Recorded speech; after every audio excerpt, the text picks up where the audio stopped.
Chapter 5, Flaws and Strength.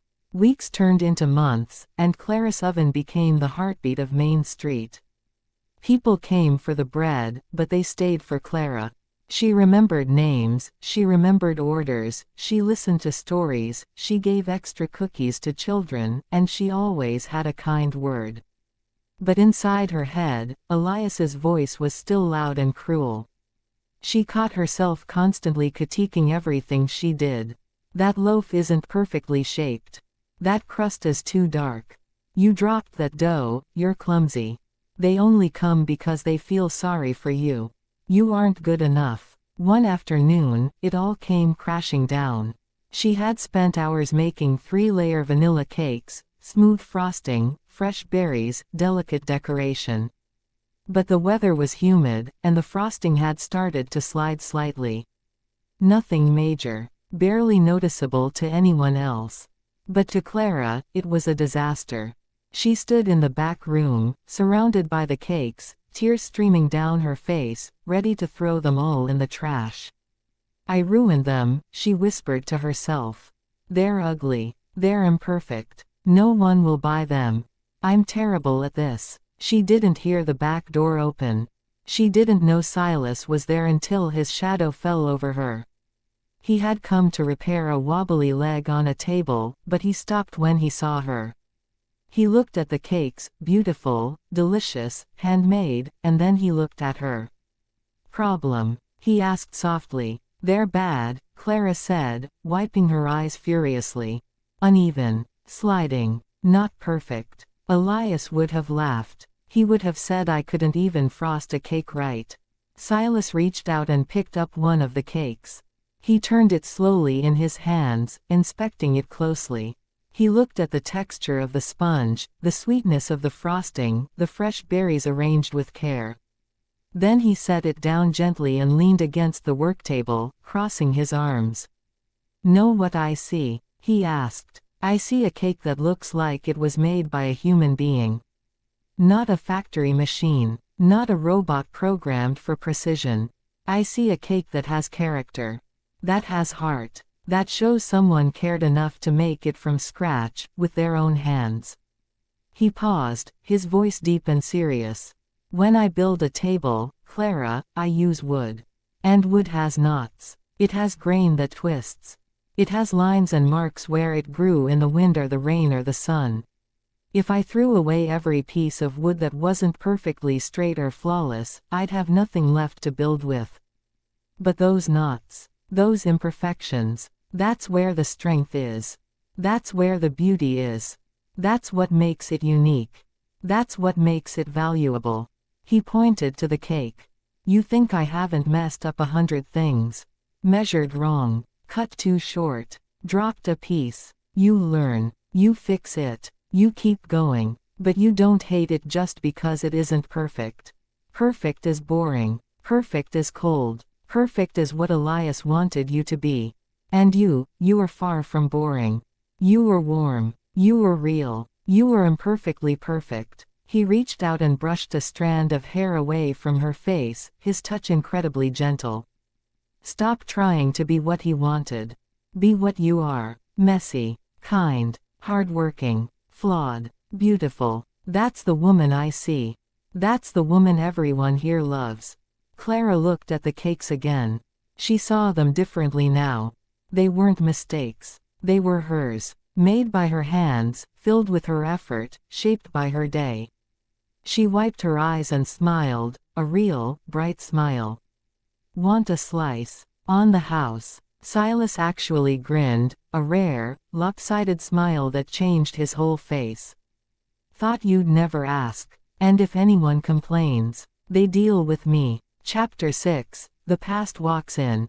It was a Tuesday morning, busy and bright, when the bell chimed, and the air in the shop changed instantly. Clara was behind the counter, packing a box of pastries for Mrs. Hale, when she looked up and froze. Standing there, dressed in a tailored gray coat, polished shoes, and an expensive watch, was Julian Carter. Elias's business partner, his best friend. The man who had laughed along with Elias so many times when he made jokes at Clara's expense.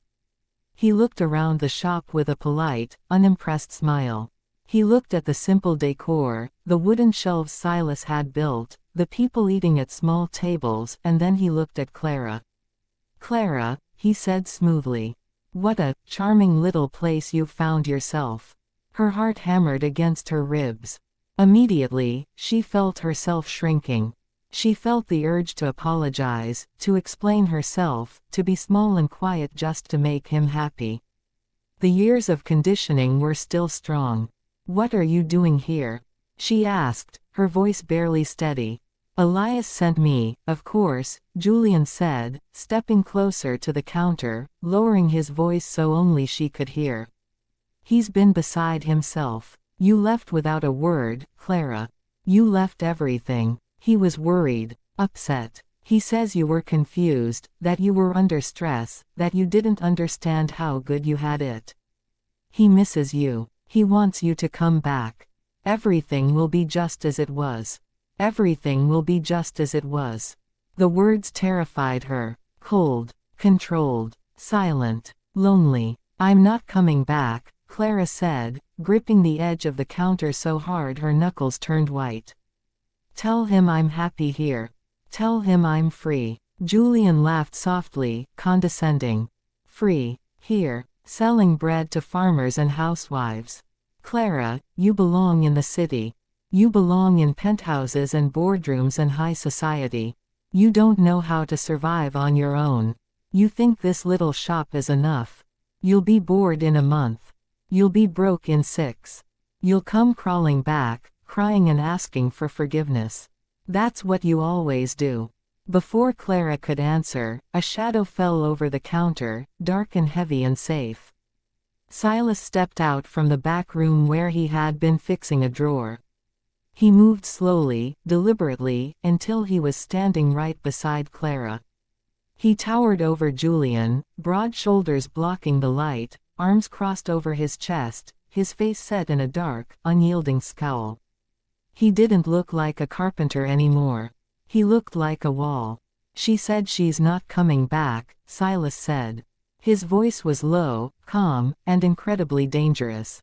Every word was clear and sharp. "And she said she's happy. That should be enough for you. Unless you want to explain to the sheriff exactly why you're harassing the owner of this establishment, I suggest you leave. Now." Julian looked from Silas's hard face, to his calloused hands, to the heavy hammer hanging from his belt. He saw the strength there. He saw the protection. He realized immediately that this man wouldn't hesitate to throw him out onto the street. He straightened his coat, his face tight with annoyance and disbelief. He looked at Clara one last time, as if she had lost her mind. "You're making a mistake, Clara. You don't know what you're throwing away. You'll regret this." "On the contrary," Clara said, finding her voice, finding her strength, standing tall next to Silas. "This is the first thing I've never regretted." When the door closed behind him, Clara let out a breath she felt she'd been holding for years. She turned to Silas, her eyes filled with tears, but this time, they weren't tears of fear. They were tears of relief. "You okay?" he asked softly, all the danger melting away from his face. She nodded, reaching out to touch his arm, needing to feel he was real. "I'm okay. I really am. He didn't scare me. Not really. Not with you here." Silas looked down at her, his expression softening completely. "He won't come back. And if he does, he'll find out exactly what a rough, uneducated carpenter is capable of doing to protect what matters to him."